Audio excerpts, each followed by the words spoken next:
Welcome back, college football fans, to Season 1, Episode 2, UAB Blazers, the beginning. Last episode, we kind of left off. We went over the league structure, basically the conferences, how they kind of align up with the 11 conferences and 12 teams and so on. We went through some of the recruiting, the initial targets, and things that I kind of had lined up and kind of left it there to go into week one. The next phase was to basically get through the training camp up to the September 3rd time frame first game, and then play that first game to get through the first recruiting phase to kind of start getting some responses back. So we're kind of there. I've done that. One thing I did want to kind of go over that I didn't go over with quite last time was the training camp piece of it. So this is the basically training camp results that came out of it. So there's a few big winners here that really had some big significant gains. But if you look at some of these guys like this Marvell Little, who is with Arkansas State, if you look at his progression, he had 38 gains. But if you look at his table and where he gained at, he had a lot of room to gain a lot of stuff. So, but the good thing is, I mean, he was a nationally ranked 2569 guy, and he kind of jumped up and kind of had some of these pretty big gains there. Now he's still sitting basically at a 70 overall. So he's, he may have went from like a 66 to a 70 based off of those games. I'm not really quite sure what he was before. But if I drop down to kind of look at my team, these are some of the gains I had. So I've got my third string center kind of really had some pretty decent gains. He gained 17 out of that. Nothing really significant on anybody else's side. I do love this. I mean, he gained 3 and is up to 87 on pass blocking. Fantastic.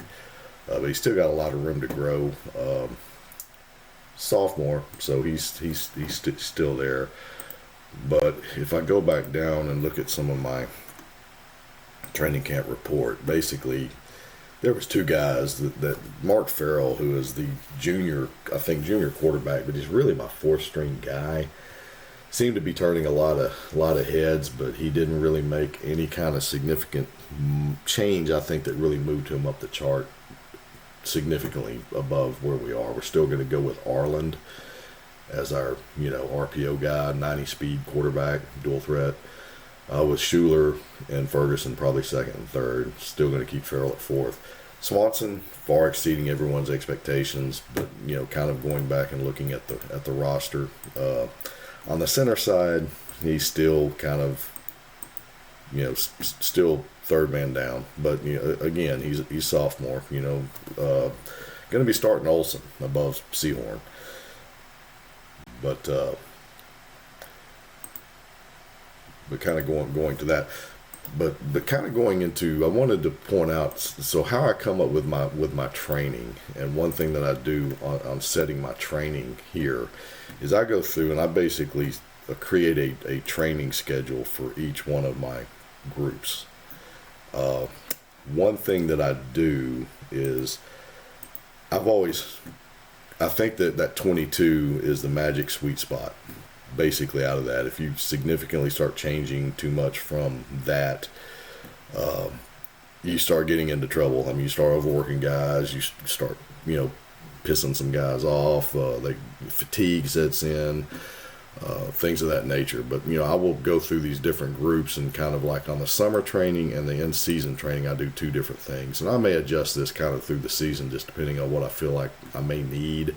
Obviously, in summer, I'm giving my quarterbacks a lot more film and stuff like that.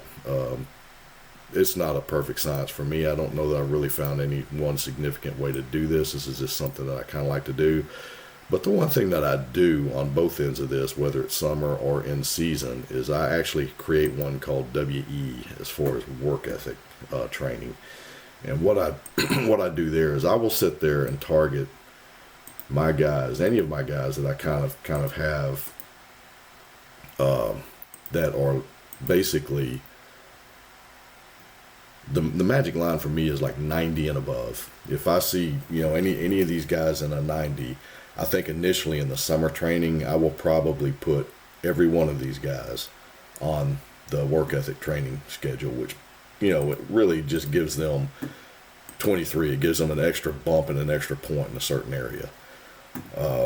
With that said, you still can get, I've had a lot of luck with guys 90 and above. This year, it's kind of interesting because I did that, and I still ended up going through and having, for example, Isabel. He was one of my high work ethic guys, 93 or something that he was. He had fatigue set in. Kemp had fatigue set in. Sadler was a different issue. Holyfield, I think, was a different issue too. But I had a couple guys really with fatigue set in, even with that 90 and above. So one thing that I don't have on here as well that I've actually kind of thought about doing too is have gone through now and created a, in the training side as well, where I have a work ethic one, as well as I'll create a rest training schedule where I will drop probably maybe down to 20 points.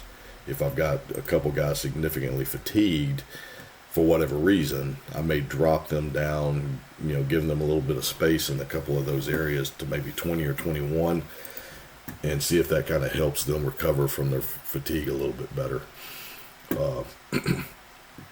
And so I kind of wanted to cover that from the training side before we kind of got into review the game in which we played against Tennessee.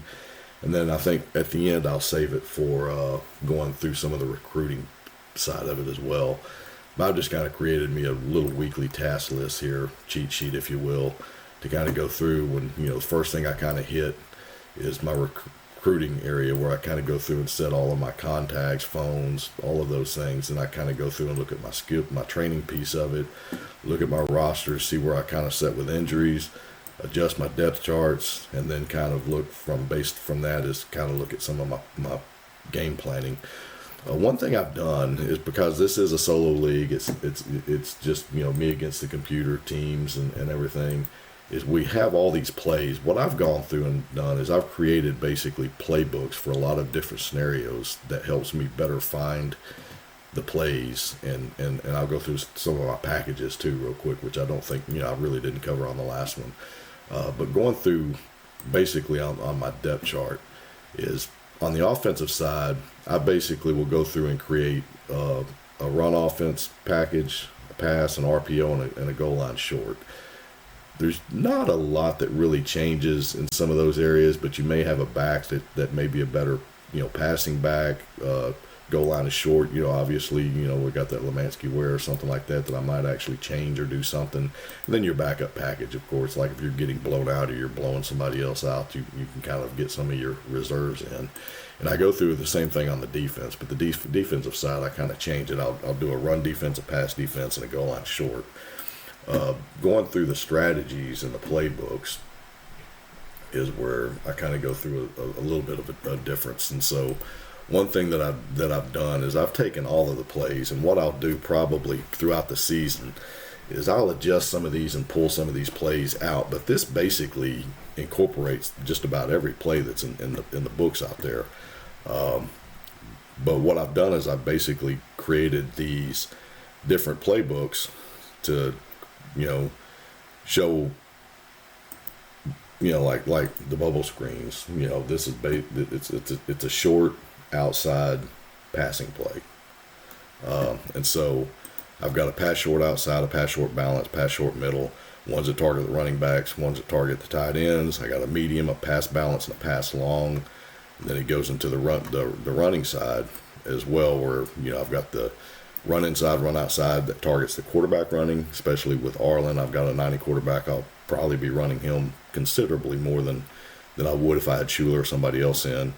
These jet sweeps that incorporate the wide receivers. And then you've got your power runs for like your fullback. Then I've got your standard outside and inside runs, run option plays, and then I kind of set the ones that just target the RPO, so that if I'm in the game at any specific time, I want to look at an RPO, run an RPO, or if I want to do something different as far as inside run, outside run, if I'm focusing or targeting on something that I'm trying to do there. Same way on the defense. So I've kind of broke it down to where I've got the defense is the balance. So you've got the mixed and man focus on the coverage. Then you have the zone. Then you've got, just the specific defensive run plays against the run. You've got the pass man, pass zone, pass mix, pass prevent. That way I can kind of really just get to and find what I need to.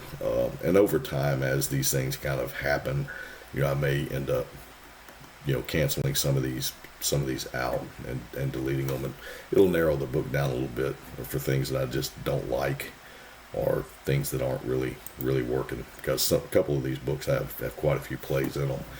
And when I'm playing the game, I've got 10 different playbooks to kind of go through, so it's a little bit difficult in that regard. But that's something we didn't cover last time. I just kind of wanted to kind of go over that. So now, I think ultimately, as expected, I don't think the outcome of what our game was what we wanted. Obviously, we didn't win. We were a underdog considerably. If I go back to week 1, we were a 17.5 point underdog. We lost 31-9. I will say it was a 17-3 game with 8 minutes left in the game. Pretty happy about that. At least defensively, I was happy about that. Offensively, moved the ball, just couldn't get anything going. Ended up losing my starting quarterback. Arlen went down. He's out for a couple weeks now with a bruised knee. Put in Schuler as the second string guy. He stunk it up pretty good. Didn't do too well. Finally ended up pulling him after he threw a pick 6, which was that last score there of the game. And then I put in my third string guy, Ferguson, which I think probably earned the start. Since Arlen's out, I've either got to go, I think, with either Schuler or Ferguson. I think Ferguson's now kind of earned at least the start against Troy. Kind of see where we go, but this is kind of where we was. So you can kind of see with 8:04 left is when I gave up that long pass, 35-yard pass there, and then a couple minutes later is that big pick 6 to this Artis Odom, who just blew our doors off this game. I mean, the strong safety had 14 tackles and that pick 6. Every time I turned around, it looked like Odom's name was flashing across the screen. He was just blistering me. But all in all, and then, we save-faced, where there was a minute left, with Ferguson, was able to actually move the ball, which I moved the ball pretty well with Arlen. But, he fumbled once. We had a, turnover there, and I think and then, Schuler threw the pick, so I had those 2 turnovers. But moving it, Ferguson was the one that kind of got it down the field, and of course we ended up finally punching one in with a minute left on a short run, and kicker kicks a 50-yard field goal in the first quarter, which my game plan was telling me don't do that. I decided I just wanted to try and get points on the board, and sure enough, he hit the 50-yarder, but then misses the extra point on the touchdown. It's like, yay. But if you look at the numbers, total yards, I did better than them, total yards. But also, too, time of possession. This is the interesting thing. So they had me on time of possession just by like a minute. It wasn't much of a difference there. But if you look at the number of plays that were ran, I had 36 pass plays and 40 rushing plays. That's basically 76, right? They had 21 and 32. They had 53. I had 20 plus more plays than what they had. 30-yard difference. So that really doesn't tell the tell of the tape there. But the thing that really kind of blows me away is that discrepancy in the number of plays given, and we still had that close of a time of possession. That's kind of bizarre to me. And then penalties, of course. I got waxed on the penalties. The positive note for me, all in all, really was defensively. I mean, I knew going in my secondary is not very strong. and Mathis, their quarterback, 16 to 21 for 201 yards. He didn't blow it out of the water with a high number of passing yards. 2 touchdowns, no picks. I got to him twice, but still though, a 76% completion. It's like too much. Running game was where I was kind of interesting for me, because if you look what they had 32 rushes for 161 yards, which is about a 5-yard average. You think, dang, that's pretty dang good. But if you take that one run, that 76-yard run that Spencer Benoit had, out of that, they basically only had about 80 yards on 31 carries. That's less than a 3-yard average carry. So honestly, outside of that one run, I really shut the running game down pretty decently. It wasn't too bad. I mean, it's kind of weird to say that when a back had 153 yards in a game, you felt like he did pretty good. But when he carried the ball 23 times and he got over half of it in one run, that's not too bad. And on the flip side of that, I mean, I didn't really pass well. Arlen was 6 of 14, 49 yards. Kind of expected. I was surprised that they got to him 3 times. But he had 2 runs. He had 2 runs for 50 yards. One run was a 40-yard run that he fumbled on, and that was one of the fumbles we lost. He got outside and ran it down the field, and it was beautiful, and then lo and behold, fumbled the ball. But outside of that, on the other side, Bedford, great game.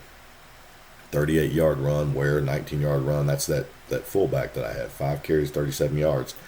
I was 2 for 2 on 4th down conversions, and one was a 4th and 1, one was a 4th and inches, and it was Ware that converted both of them, just kind of like I was hoping and planning. And that was kind of nice. But Ware was a good 3rd down back. He was a good wild card to have, just as I was really kind of hoping. 37 yards on 5 carries, and then he also had 30 yards on 3 catches. Targeted 3 times, caught all 3.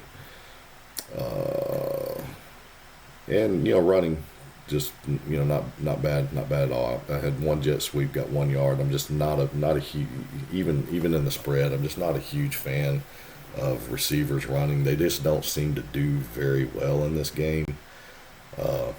I think every now and then you may actually get something that breaks away, but I don't see it very often at all. So I don't really do a lot of receiver, the jet sweeps and stuff like that, end arounds and things of that nature. Tight ends, I mean, I had, Crawley was kind of not really a disappointment. I just didn't really utilize him. And Havens. I mean, Havens was targeted 13 times, only had 5 catches, so that wasn't great. And weird thing, I'll show you something here in a second too on him, is McCants had 5 catches on 10 targets. Both of these guys, morale's pretty low. He's like my top receiver. He's like my top tight end. So I kind of had coach talk with both of those, and it's kind of amazing the difference in the two coach talks. But I punted 10 times, they punted 8 times. It was one of the punts, he got off a 68-yard boot that was freaking crazy. I didn't have anything significant on the defensive side that really just kind of really shined out great. Nothing like what they did for Odom. But all in all, it wasn't too bad. That Uganda Marikawa, 5 tackles, Neal 5 tackles, Brooks 5 tackles, Kenworth 6 tackles. Yeah, not too bad. Turner, both of these guys are I think defensive tackle, and Pikes for defensive tackle. So I got 2 sacks, both of them from the inside guy, nothing on the outside. And of course penalties. I had Brooks. I had two. I think both of those were pass interference calls that Brooks had on him. And then I had I think one of them was a unnecessary roughness call that I had. It was kind of critical in one area. One thing to note too is my left tackle here, this Damon Newton, 6 missed blocks, and I go to their side and I look at, who was probably lining up against him. I know it was probably heavily more rated, and it's not really for the fact that Newton probably didn't belong there. He's probably one of my better rated run blocking guys as well, or even pass blocking. It's just an overmatched thing. So I don't really take a lot of stock in that, particularly this game. Now, if we go out against Troy and Newton's got 6 more missed tackles or missed blocks against Troy, then that's going to raise an eyebrow a hell of a lot more than it did here. But I just, didn't share the love. I mean, it didn't go around. It seemed like he was the only one that was just getting overmatched. And everybody on their line really overmatched everybody on ours. But we held our own, did pretty well. So not too unhappy about that. Moral wins are still losses. I mean, take it for what it is. But at least in that regard, that's something to kind of grow on. There wasn't really any big, major, significant upsets. I think we had a couple. I mean, Texas A&M was like an 11-point favorite over Cincinnati and just got torched 43-13. For the most part, if you kind of go down the list, it looks like, most teams kind of covered their spread, or, especially the bigger ones. I mean, nothing was really significant. We could have covered ours. We just kind of blew it there in the fourth, with those 2 big plays. That pick 6 kind of burned us on the end. But all in all, nothing really significant there that really outshines anything. First game of the season, nothing too much. Kind of go through and look at the Conference USA for where we stand. We've still got 4 teams that didn't play first week, but we only had 2 teams that won, Memphis and Tulane. Everybody else in our conference that played lost. And we're going up against Troy, and we are a 6-point underdog against Troy, at Troy. And I went through and looked at Troy's roster, and surprisingly, I'm sitting there looking at some of their guys and thinking they're not nearly as good as Tennessee, not even close. But they were a little bit better in a couple areas than what I was kind of expecting or thinking.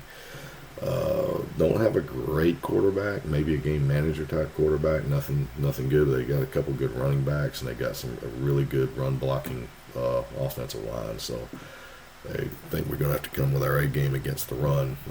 But I feel pretty good with what we did against Tennessee, that we should be able to hold our own against them and come out with a win. I do expect to win this game. I mean, 6-point underdog. I still think we will win this game.